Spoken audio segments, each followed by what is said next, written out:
Otep à tous, bienvenue sur la chaîne des panafricanistes, par essence, par conviction et par excellence. Celle des citoyens qui émitent par nécessité et obligation de combat. Nous sommes une chaîne qui n'est guidée que par nos ancêtres et rien que par les ancêtres qui appartiennent à l'égrégore du monde noir. Par conséquent, nous ne croyons en aucun Dieu venu de l'étranger. Toutefois, cette vidéo n'est aucunement destinée à inciter à la haine ou à la violence, car nous menons un combat qui est d'abord et avant tout spirituel, intellectuel et démocratique. Ensuite, il est politique, géopolitique et géostratégique, contre l'impérialisme, le colonialisme, le néocolonialisme et l'endocolona, qui sont tous qualifiés de crimes contre l'humanité.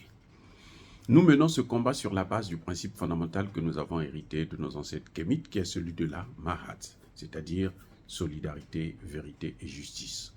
Vous êtes donc en droit de connaître la vérité et nous avons l'obligation de vous dire la vérité, rien que la vérité, afin que justice soit rendue au continent africain. Et ça, c'est notre modeste contribution dans cette noble lutte en faveur de la souveraineté, la dignité, la solidarité et l'unité africaine. C'est exactement ça que nous appelons le panafricanisme. Bien-aimés frères et sœurs, 55 pays sont signataires de la ceinture et du projet de la soie. Les routes de la soie sont soutenues par 55 pays. Et les routes de la soie, c'est une invention de la Chine. Et la Chine est un membre créateur des BRICS.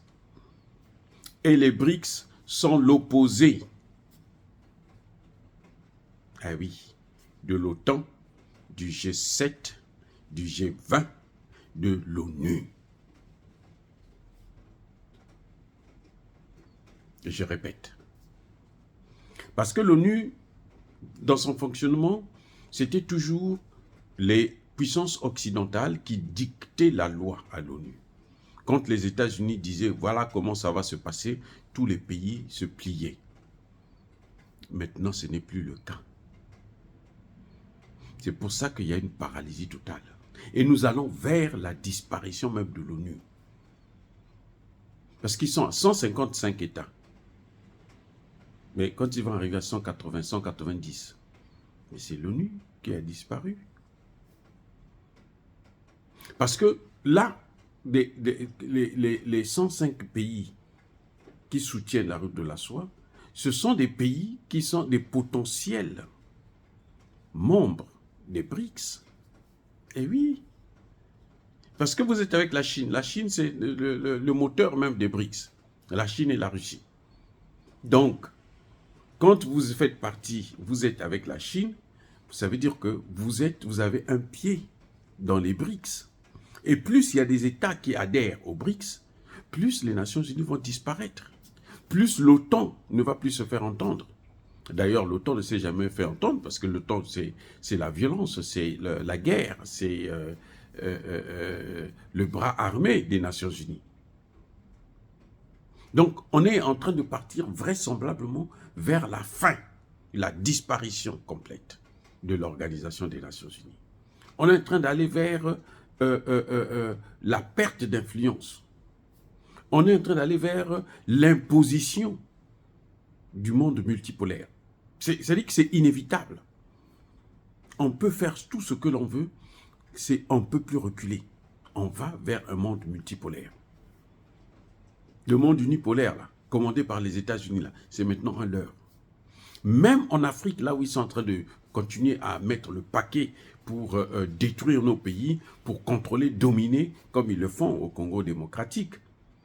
Mais la dédollarisation, là, c'est un phénomène qui est irréversible. Ça va prendre encore peut-être quelques années, mais c'est inévitable. Et plus tôt les Américains vont comprendre les enjeux, plus tôt la chute sera moins douloureuse. Eh oui, parce que si ils continuent à persister, à croire qu'il faut toujours imposer leur monnaie à tout le monde, et dominer ces pays-là et les contrôler leur économie, piller les matières premières, eh bien, ils finiront par payer ça très, très, très cher. En tout cas, la route de la soie, c'est pratiquement un projet des BRICS. Ce sont les BRICS qui sont là. Et quand on est dans ce domaine-là, ben, c'est comme si on avait un pied dans les BRICS.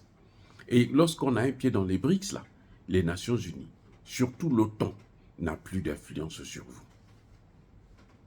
C'est pour ça que vous voyez beaucoup de pays africains veulent adhérer. Parce qu'ils savent que ce sera une protection. Vous avez une protection économique avec la Chine et une protection militaire avec la Russie. Voilà la réalité. Et ce sera un deuxième, c'est-à-dire que, vous savez, c'est la loi de la dialectique. Toute chose porte la marque de son contraire. Les Américains ont voulu qu'il n'y ait pas le contraire du dollar, qu'il n'y ait pas le contraire des États-Unis. Ils se sont trompés, ils se cassent la figure maintenant. Donc, on est en train de partir là vers vraiment une catastrophe pour les Nations Unies et pour l'OTAN. C'est inévitable et irréversible. Dire cela, c'est inciter à la haine ou à la violence. Non, il y a ma colère, il y a ma limbe. Encore une fois de plus, bien-aimés frères et sœurs, je persiste et je signe. Soyez bénis, abondamment bénis par le Dieu de Kémit et par nos ancêtres angélisés. Mais que tous ceux qui persécutent le continent africain le pillent et le déstabilisent, qu'ils soient noirs, blancs, chinois, arabes, indiens, juifs, qui qu'ils soient punis, maudits, foudroyés, neutralisés, effacés, écrasés par ce Dieu de Kémit et par nos ancêtres angélisés. Vive l'Afrique éternelle, j'ai dit et j'assume.